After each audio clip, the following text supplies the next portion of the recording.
महिलाओं के खिलाफ, बेटियों के खिलाफ जो अत्याचार आए दिन सुनने में आ रहे हैं, 12 घटनाएं हो गई हैं 10 दिन में। थाने में हर रोज एक पॉक्सो एक्ट के अंतर्गत एक केस दर्ज हो रहा है। आप महिलाओं को सुरक्षा नहीं दे पाते हैं, बेटियों को सुरक्षा नहीं दे पाते हैं और आप लाखों करोड़ों महाराष्ट्र का पैसा फूंक देते हैं अपने प्रचार के लिए। 200 करोड़ से ज्यादा आपका प्रचार यंत्र चल रहा है लड़की बहन योजना के लिए। आज बेटियां कह रही है, महाराष्ट्र की बेटियां कह रही है, ले लो हमसे 2,000 रुपए, नहीं चाहिए आपके 1,500 रुपए, हमें हमारा न्याय दो, हमें हमारी सुरक्षा दो।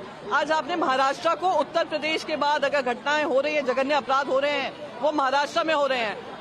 महाराष्ट्र की महिलाएं पूछ रही है शक्ति कानून का क्या हुआ। मैंने खुद ने राष्ट्रपति जी को लिखा है कि 3 साल हो गए वो कानून पास किए। उद्धव बाला साहेब ठाकरे जी ने महिलाओं को प्राथमिकता देकर, महाविकास आघाड़ी ने महिलाओं को प्राथमिकता देकर ये कड़ा कानून बनाया था, उसका क्या हुआ?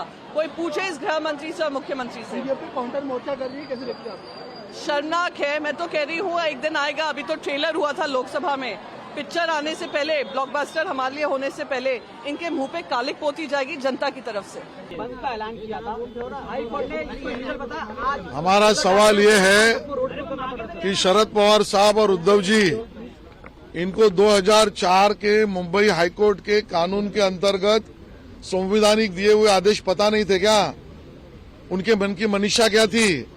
महाराष्ट्र में अर्थव्यवस्था में कहीं न कहीं कमजोरी आ जाए, सभी जीवन आम महाराष्ट्र का जहां पर तकलीफ में हो जाए, वहां पर हमारे किसान हो, युवा हो, माता भगिनी हो, इनको कहीं न कहीं इस बंद से तकलीफ पैदा की जाए।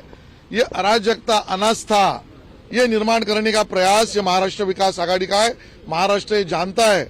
हम उनके इस बात का स्वागत जरूर करते हो करेंगे कि हमारी 2 जो बच्चियां हैं उनके ऊपर अन्याय हुआ है, उसके ऊपर कानूनन जो कार्रवाई जल्द गति से हो रही है, होनी भी चाहिए, उसमें उनके कुछ सजाव है तो सरकार को जरूर दे।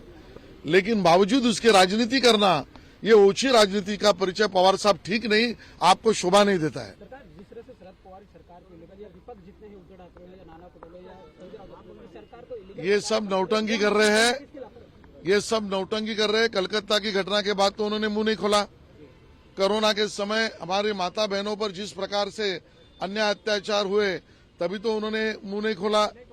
और आज जहां पर ये मुंह खोलकर राजनीति कर रहे हैं, तो रास्ते पर उतरे हुए उद्धव जी, शरद पवार, नाना पाटोले, ये उन बच्चियों के न्याय के लिए उतरते तो हम समझ पाते। ये वोट की राजनीति करने के लिए उतरे हैं, उनकी हम निंदा करते हैं।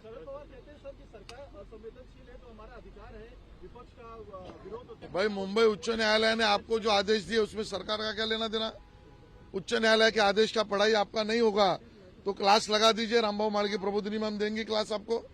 लेकिन यहाँ पर संवेदनशीलता की बात यह होती कि हमारे माता बहनों को और न्याय देने के लिए कुछ सुझाव देते, वो सर्वपक्षीय बैठक बुलाते, कुछ वो पत्र लिखकर होम मिनिस्टर, चीफ मिनिस्टर से बात करते, न्यायालय से संपर्क करने की बात करते, एडवोकेट जनरल से कुछ बात करते। ये उन्होंने कुछ नहीं किया है। इसका मतलब स्पष्ट है, उनको किसी को न्याय देने में जरा भी उनका ये हिस्सा नहीं है। सिर्फ अराजकता फैलाना ये उनकी मनीषा है।